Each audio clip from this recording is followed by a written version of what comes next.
Okay, तो यहाँ पे इसको जब हम बनाएंगे तो इसका सूत्र होता है, प्रेजेंट कंटिन्यूअस टेंस का सूत्र होता है subject plus is are am plus V I N G कहिए या वी फोर कहिए, दोनों बात बराबर है, plus object plus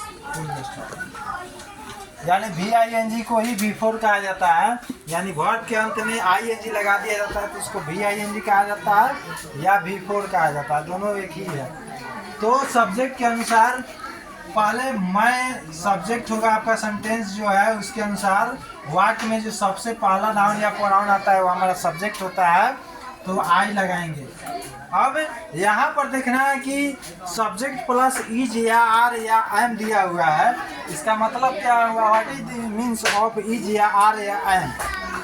the means of is या आर या am according to the I, according to the first person subject only I am is used only I, and according to the plural number subject noun or pronoun are is used according to the plural number subject noun or pronoun, and is a singular number helping verb, and is used always with singular noun and singular pronoun। तो इसमें इस का प्रयोग जब भी हम करेंगे singular noun और सिंगुलर प्रोनाउन के साथ करेंगे, और आर का प्रयोग जब भी हम करेंगे प्लूरल नाउन या प्लूरल प्रोनाउन के साथ करेंगे। जैसे मान लीजिए रहेगा लड़के किताब पढ़ रहे हैं, या लड़कियां खाना खा रही हैं, कुत्ते जा रहे हैं, बकरियां चर रही हैं, लोग जा रहे हैं। तो लोग कहने से एक से ज़्यादा लोग का बोध हो गया, कुत्ते कहने से एक से ज़्यादा का बोध हो गया, बकरियां कहने से एक से ज़्यादा बकरी का बोध हो गया, यानी बहुवचन, यानी संख्या में बहुत का बोध हो रहा है। एक से दो का अगर बोध हो तो बहुवचन में आ गया। और इज का प्रयोग हम करेंगे जैसे एक आदमी का बोध होगा, जैसे राम खाना खा रहा है, राम खा रहा है, तो राम कहने से एक आदमी का बोध हुआ, तो राम कहने से एक आदमी का बोध हुआ, तो एक वचन यानी सिंगुलर नंबर। तो is used always with singular number noun और प्रोनाउन। इज का प्रयोग हमेशा एक वचन के नाउन या प्रोनाउन के साथ होता है। जैसे वह जा रहा है, तो वह कहने से एक आदमी का बोध हो रहा है, वह खा रही है, वह कहने से एक लड़की या एक औरत का बोध हो रहा है। राम जा रहा है, रानी खेल रही है, रानी कहने से एक आदमी या एक लड़की का बोध हो रहा है, तो एक वचन हो गया। मैं जो है एक अकेला, मैं एक अकेला आपका प्रोनाउन होता है, फर्स्ट पर्सन का सब्जेक्ट होता है, जिसका प्रयोग हमेशा आई एम के साथ किया जाता है। यानी आई एम अगर कहीं भी आए, अगर कहीं भी आपको आई एम का ऑप्शन दिया हो कि आई एम को कहाँ लगाना है, तो आई एम का ऑप्शन कहीं भी दिया हो तो आंख मूंद कर हमेशा आई एम का प्रयोग आई के साथ कीजिएगा, बाकी किसी के साथ आई एम का प्रयोग नहीं होता है। Only I am is used only with I. One I am जो है आपका केवल आई के साथ यूज होता है, बाकी किसी के साथ नहीं। और इज का प्रयोग जो होता है एक वचन के नाउन या प्रोनाउन के साथ होता है। Is used only singular number noun और singular number pronoun. And are का प्रयोग हमेशा बहुवचन, यानी एक से ज्यादा संख्या का जो बोध करा है उसको बहुवचन कहते हैं। तो आर का प्रयोग बहुवचन के नाउन और प्रोनाउन के साथ होता है। Are is used always plural number nouns and plural number pronouns. So according to the rule and regulation of present continuous tense, in these sentences we choose I am, because I am is used with always with I. So in these sentences our subject is I, so we are used I am after I, and after that I am we are used verb in this sentences our verb is पढ़ रहा है। तो in this sentences our verb is पढ़ रहा है, then we are used the V4 or the V5 or the V4 form of the fourth form of the verb of read। जैसा कि हम जानते हैं, example for we suppose that we know that read is the English of पढ़ना, reading is the English of पढ़ना। So we are used read. R-E-A-D.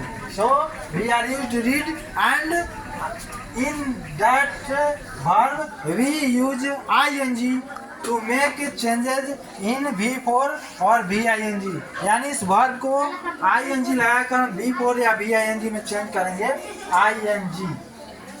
After that time we are used reading V4, and after that V4 we are used object. The English we write the English of object. So in this Hindi sentences our object is kitab. So we write the English of kitab is book.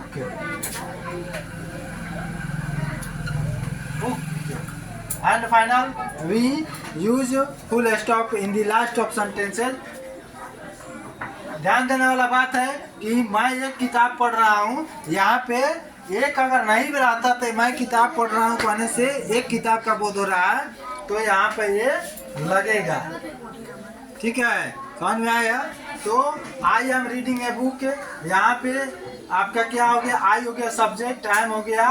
According to the I we use I am in the form of helping verb, and we use after I am V4 या VING reading in form of reading, and we use after verb VING, after VING, after verb, after V4, after reading a book in the form of object. So finally we clear this translation according to the rules of present continuous tense of grammatical. And suppose that second line, our second line is बच्चे गेंद खेल रहे हैं.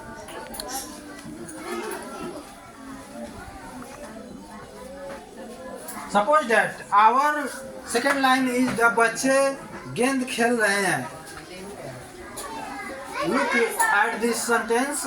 In this sentences our Hindi subject is in plural number nouns.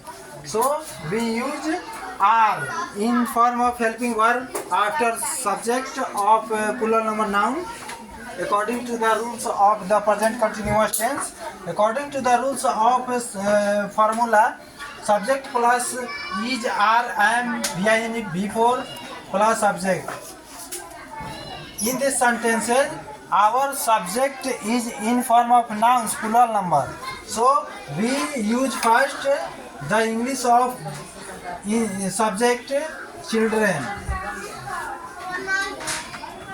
After that children we are used the helping verb are, because our subject, our Hindi subject is in form of plural number nouns. Then according to the rules we use plural number helping verb are in the present continuous tense according to the present continuous tense English sentences. So in these sentences after children we use are, and after that the plural helping verb we use the verb, main verb, and main verb is खेल, खेल रहे हैं. So we use the English of खेल रहे हैं play, and we use in the last of main verb ing in to make the V4 या VING. ing playing. After that helping verb plural number helping verb, after that playing main verb खेल रहे हैं, and after that main verb playing we use object of this sentences गेंद. गेंद का आपका क्या हो गया? What is the English of गेंद? Ball. Ball. Ball.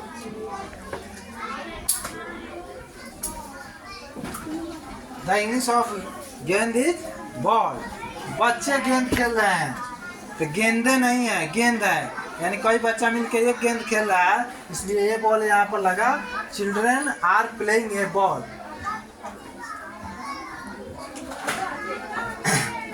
Suppose that our Hindi sentences is Ram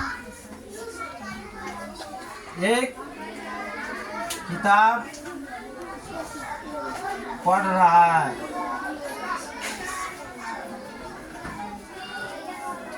Suppose that in this Hindi sentences, Ram is the subject because Ram is working the reading of book. यानी राम जो है आपका किताब पढ़ने का काम कर रहा है. In this Hindi sentences our subject is Ram and Ram is the third person singular number noun. So according to the our Hindi subject we use is in the form of helping verb.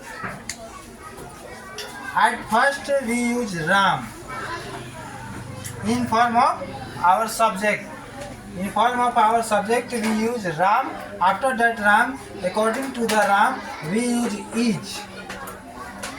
We use is in form of helping verb, and after that helping verb we use the English of पढ़ रहा, main verb of the Hindi sentences, reading.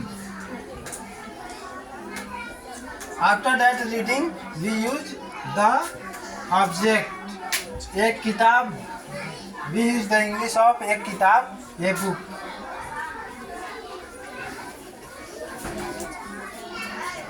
So in these sentences our subject is in singular number, third person singular number noun. So we use according to the singular number noun and pronoun. We are used helping verb is in present continuous tense English sentences, and after that we use VING, and after VING we use object, and after object we are used finally full stop in the last of the English sentences of any English sentences, in neither in this sentences of any English sentences. So thank you. आज इतना ही.